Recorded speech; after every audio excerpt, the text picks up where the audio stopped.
All BHA ক্যান্ডিডেটকে KM teaching YouTube চ্যানেলে আবারও স্বাগতম। আজকে আমি একটা খুব গুরুত্বপূর্ণ ভিডিও নিয়ে হাজির হয়েছি। টোটাল 3 বছরে বিএইচএ কোর্সটা কমপ্লিট করার জন্য তোমাদের কত টাকা খরচ হবে। অবশ্যই এটা কিন্তু সরকারিভাবে। তো তোমরা পুরো ভিডিওটা দেখতে থাকো। দেখো, সবথেকে প্রথমে আসছি, টোটাল 3 বছরে প্রতি ইয়ারে তোমাদের কিন্তু 20,000 টাকা করে লাগে প্রতি বছর, পার ইয়ার। অর্থাৎ 3 বছরে তোমাদের লাগবে টোটাল 20 3 কত হয়, 60,000 টাকা। এটা কিন্তু প্রতি বছর বছর লাগে 20,000 টাকা করে। ওকে, এরপরে তোমরা যখন ভর্তি হবে তখন তোমাদেরকে রেজিস্ট্রেশন করতে হবে WBUHS, অর্থাৎ West Bengal university of health সায়েন্সের যে পোর্টাল, সেইখানে যেয়ে তোমাদেরকে রেজিস্ট্রেশন করতে হবে। সেই রেজিস্ট্রেশন করার জন্য তোমাদের লাগবে টোটাল হচ্ছে 2,500 টাকা।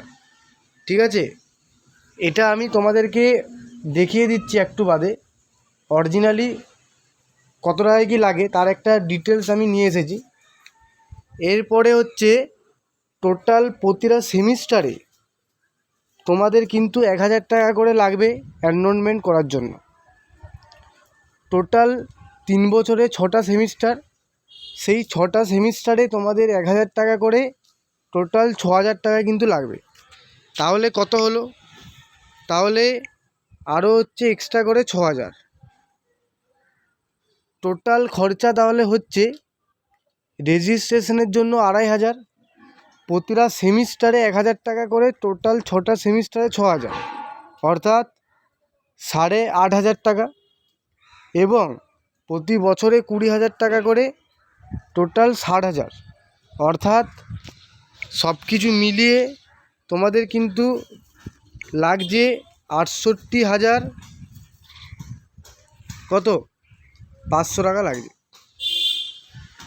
এরপরে রেজিস্ট্রেশন ফিজ আমাদের সময় 2,500 টাকা ছিল, তোমাদের বেলায় হয়তো সেটা বেড়ে যেয়ে 3,000 টাকা হতেও পারে, তবে তার থেকে বেশি হবে না। ঠিক আছে, তাহলে টোটাল 69,000 টাকা ম্যাক্সিমাম খরচা হবে। ওইটা তোমরা 70,000 টাকা ধরতে পারো। এরপরে আসছি স্কলারশিপ।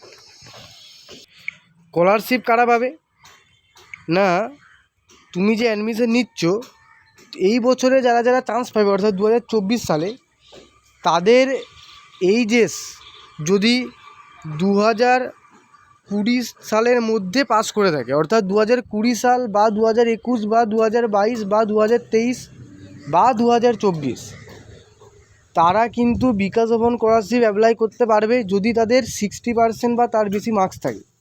সেই ক্ষেত্রে প্রতি বছর 60,000 টাকা করে কিন্তু পাওয়া যায়, প্রতি বছর পাওয়া যাবে।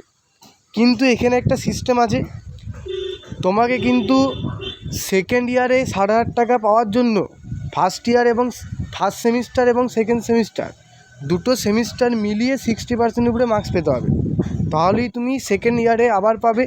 আর থার্ড সেমিস্টার এবং ফোর্থ সেমিস্টারে যদি আবার 60% মার্কস পাও, তাহলে থার্ড ইয়ারে যে আবার পাবে। ওকে, তাহলে টোটাল তোমরা 60,000 করে 3 বছরে 1,80,000 টাকা পেয়ে যাচ্ছ। আর তোমাদের খরচ হচ্ছে টোটাল 70,000 টাকা ম্যাক্সিমাম। আশা করছি ব্যাপারটা বোঝা গেল। এরপরে তোমরা দেখে নাও। দেখো, এই একটা লিস্ট তোমরা দেখতে পাচ্ছ, সেইখানে দেখো বাঁদিকে লেখা আছে রেজিস্ট্রেশন ফিস। সেটা তোমাদের কত, সেটা হচ্ছে তোমাদের 2,500 টাকা, যেটা বললাম। আর হচ্ছে যে প্রতিটা সেমিস্টারের ক্ষেত্রে এনরোলমেন্ট ফিস প্রতিটা সেমিস্টারে 1,000 টাকা করে। যেহেতু এখন দুটো সেমিস্টার হয়েছে, তার জন্য 1,000 করে দুটো আছে।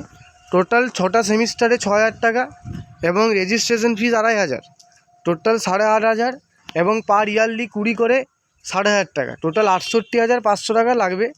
এরপরে পরবর্তীকালে রেজিস্ট্রেশন ফিস যদি 3,000 টাকা করে দেয়, তাহলে 69,000 টাকা হবে। ম্যাক্সিমাম 70,000-এর মধ্যে সরকারিভাবে বিএইচএ কিন্তু কমপ্লিট হয়ে যাবে। ওকে, এরপরে বাকিটা থাকা খাওয়া সেটা তো তোমার নিজের ব্যক্তিগত ব্যাপার। ঠিক আছে, সেটা নিয়ে আমি পরবর্তীকালে একটা ভিডিও আনবো যে টোটাল থাকা খাওয়া নিয়ে কত টাকা একটা স্পোর্টসম্যানলি খরচা হতে পারে। তো এই যাবতীয় ইনফরমেশনগুলো পাওয়ার জন্য চ্যানেলটিকে সাবস্ক্রাইব করে পাশে থেকো। ভিডিও ভালো লাগলে লাইক করতে ভুলে যাও না। সবাই ভালো থেকো। Thank you to all.